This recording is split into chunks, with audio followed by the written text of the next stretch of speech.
कौन बनेगा नेता। नगर निगम के चुनाव पास आने वाले थे। पूरे कानपुर शहर में टिकट को लेकर मारामारी शुरू थी, लेकिन सबसे ज्यादा चर्चा में वार्ड नंबर 40 की सीट थी। वो इसलिए क्योंकि इस बार वहां की सीट महिला के लिए आरक्षित थी। अब सवाल ये था कि चुनाव लड़ेगा कौन।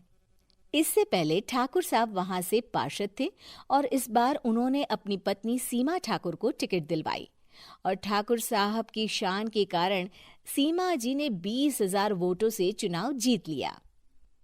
अरे बधाई हो सीमा भाभी, अब तो आप वार्ड की पार्षद बन गई हैं। अब तो हमारे काम आप ही करवाएंगी। अरे ये तो सिर्फ नाम की पार्षद बनी है, वो तो महिला सीट आ गई, वरना पार्षद तो मुझे ही बनना था। अब भले ही चेहरा इसका होगा, लेकिन पावर तो मेरी ही होगी।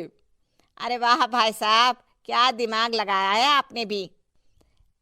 आइए आप लोग, खाना लगा दिया है सबके लिए। सीमा जी पार्षद बन चुकी थीं, फिर भी उनकी एक ना चलती।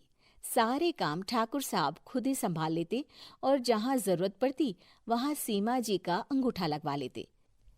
सीमा जी ज्यादा पढ़ी लिखी भी नहीं थी। एक दिन ठाकुर साहब और सीमा एक प्रोग्राम में जाते हैं। अरे ठाकुर साहब, आप आ गए। ओहो, पार्षद मैडम भी आ गई हैं। स्वागत है आप दोनों का। लगता है हमारे पार्षद फंड का सही इस्तेमाल हो रहा है। चलिए अब उद्घाटन करते हैं।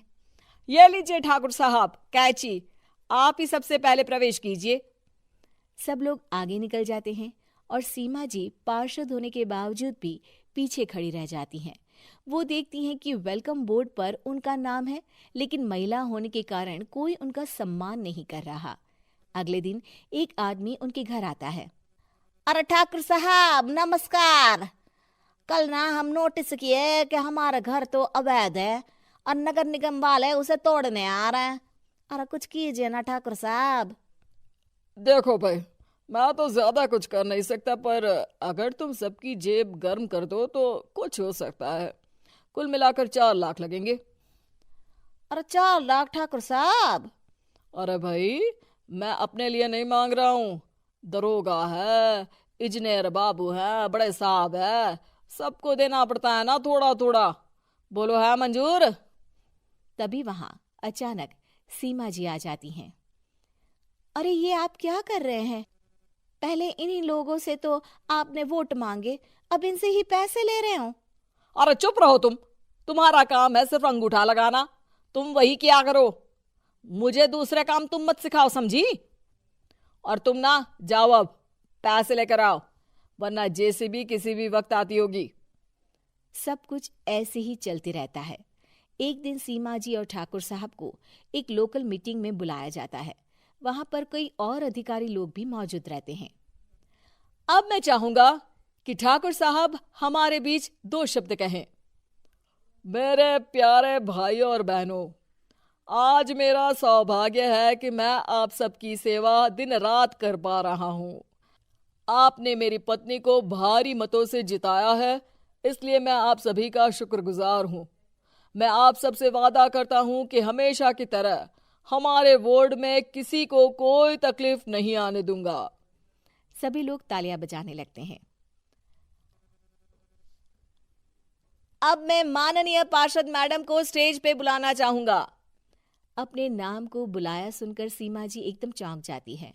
उन्हें बिल्कुल उम्मीद नहीं थी कि इतनी बड़ी जगह उन्हें मंच पर बुलाया जाएगा। जैसे तैसे वो मंच पर चढ़ती हैं।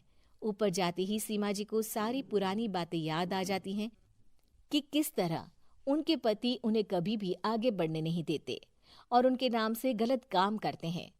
वो बोलने लगती हैं। मैं आपके वार्ड की पार्षद सीमा हूं।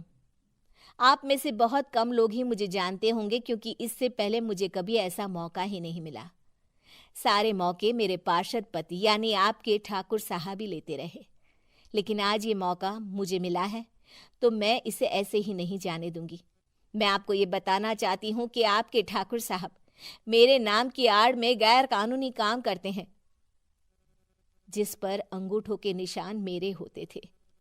इसीलिए मैं अपनी गलती मानती हूँ और आज अपने पद से इस्तीफा देती हूँ, ताकि आगे से कोई गलत काम ना हो पाए। अब फैसला आप सबके हाथ में है कि आप हमें क्या सजा देना चाहते हैं।